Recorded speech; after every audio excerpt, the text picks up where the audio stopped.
But there's nothing about this that is very encouraging for state finances, which is why we don't want the federal government to stick us with a huge unfunded mandate for health care reform through expanding Medicaid, because most states can't pay for it but one way, and that's raising taxes. We ain't got any money.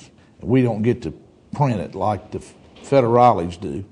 So we would have to raise taxes.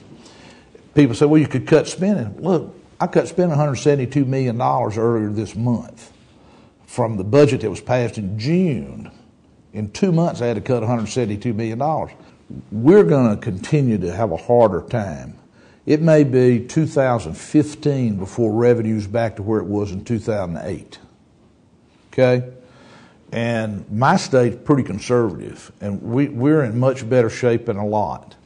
But even for us, it's going to be very hard. And Don, one of the things that affects this is the stimulus money and the requirement that we spend it in certain ways.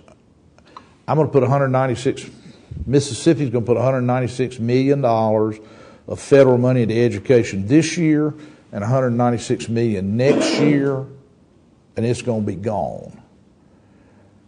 The effect is my education budget is more this year than last year, even though my revenue's down. And my revenue's still falling. We're keeping education up on a mountain, and when the federal money runs out, we cannot say, oh, well, let's cut everybody else, because everybody else is already going to have been cut.